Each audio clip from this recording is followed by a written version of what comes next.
اب یہ جوان سوچے گا نہیں بھائی جب یزید اتنا کچھ کر چکا اس پر رحمت ہے تو میرے چھوٹے چھوٹے گناہوں کو خدا کیا کرے گا، تو مجھے بھی جو دین میں کرنا ہے کرنے دو۔ بڑا اچھا اسلام ہے جس میں اتنی پارٹی بازی ہے، کتنی پارٹی بازی ہے کہ ایک نے رسول کو دیکھ لیا، 4 لفظ رسول سے سن لیے، وہ صحابی بنا، اب کیوں کہ اس کا بیٹا ہے، تو پھر اس ملک میں کیوں چیخیں مارتے ہو اور دھاڑے مارتے ہو؟ جب سیاسی پارٹیاں باپ کے بعد بیٹا آتا ہے، بیٹے کے بعد بیٹا آتا ہے، یہ اصول پھر یہاں بھی چلاؤ۔ رسول اسی عصبیت کو توڑنے آئے۔ قرآن کہتا ہے ان اکرمکم عند اللہ اتقاکم، معیار تقوی ہے، لیکن جب انسان تعصب پہ اتر آتا ہے، جب یہ سوچتا ہے کہ میرا رزق خدا نہیں دے رہا سعودیہ دے رہا ہے، جب یہ اپنے رزق کا مالک بندوں کو سمجھتا ہے تو بندوں کی تعریف کرتا ہے، خدا کی تعریف نہیں کرتا۔ اس کی ایک ریزن ہے، اس کی وجہ ہے، اس کی وجہ یہ ہے کہ یہ جانتے ہیں کہ اگر لعنت یزید پہ بھیجی جائے گی تو اہل سنت کا ایک سب سے بڑا اصل اور بنیاد جو میں نے کہا وہ ہے عدالت صحابہ، تو وہ اصل ان کا خراب ہو جائے گا، کیونکہ جب پورا اہل سنت کا معاشرہ یزید پہ لعنت بھیجے گا تو یہ بچہ باپ سے پوچھے گا بابا ایسے کو بنایا کس نے تھا،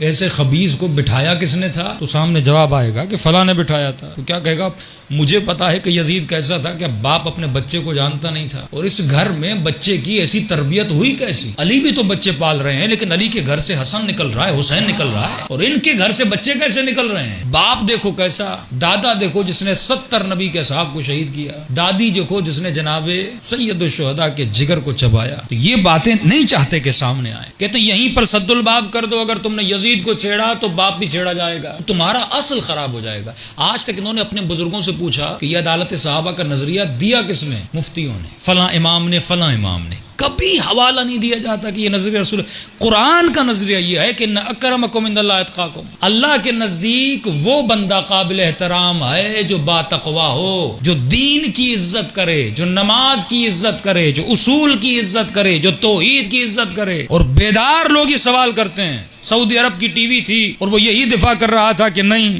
ان کی آپس میں رشتہ داریاں تھیں اور یہ تھا ان کا آپس کا جھگڑا تھا، تم دونوں کو بولنا نہیں چاہیے اور اس کی وجہ سے ہمیں کہنا نہیں چاہیے۔ اگر یہ کہو گے کہ اگر یزید نے حسین ابن علی کو شہید کیا تو پھر جنگ جمل کے لیے کیا کہو گے، پھر جنگ صفین کے لیے کیا کہو گے، وہاں پر بھی تو قتل ہوا تھا، معاویہ نے جناب عمار کو قتل کیا تھا، جنگ جمل میں ایک طرف نبی کی زوجہ ہیں دوسری طرف نبی کے داماد ہیں اور پتہ نہیں کتنے لوگ اس جنگ میں شہید ہو گئے، پھر ان کے لیے کیا کہو گے، پھر سب کو کہنا پڑے گا، لہٰذا تمہیں کہنا نہیں چاہیے، یہ دو بڑوں کا مسئلہ تھا، تم اس مسئلے میں پڑھنا نہیں چاہیے۔ یہ کہہ کے سب کو چپ کروا دیا۔ ایک بندے نے فون کیا، فون کرنے کے بعد کہا ٹھیک ہے ہم کربلا کو بھلا دیتے ہیں، کہ مولانا آپ نے سمجھا دیا، جو لفظ استعمال کرتے ہیں 2 شہزادے تھے، وہ بھی صحابی کا بیٹا وہ بھی صحابی کا بیٹا، تو ہمیں ان کے معاملے میں پڑھنے کی ضرورت نہیں ہے، کہ مولانا بالکل صحیح کہہ رہے ہیں، ہم کربلا میں نہیں پڑھتے۔ لیکن یہ بتاؤ واقعہ حرہ کے لیے کیا کہو گے؟ 3 دن مدینے کو اپنے سپاہیوں پر حلال کر دیا، 400 عورتیں حاملہ ہو گئیں، 400 زنازادے بچے پیدا ہوئے، مسلمان اس کی ڈر سے کعبے میں چھپ گئے،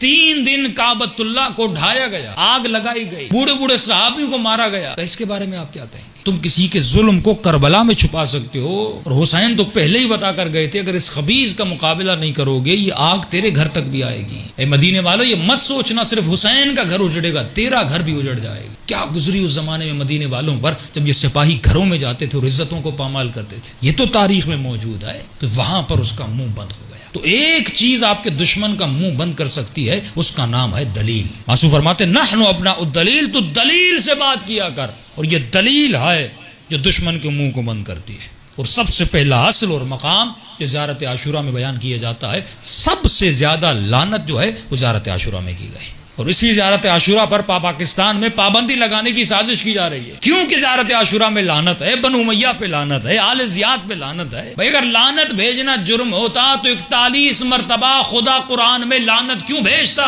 41 ٹائم خدا نے قرآن میں لعنتیں بھیجی ہیں۔ اس کا مطلب لعنت بھیجنا بری بات نہیں ہے، دیکھنا یہ ہے کہ کس پہ لعنت بھیجی جائے۔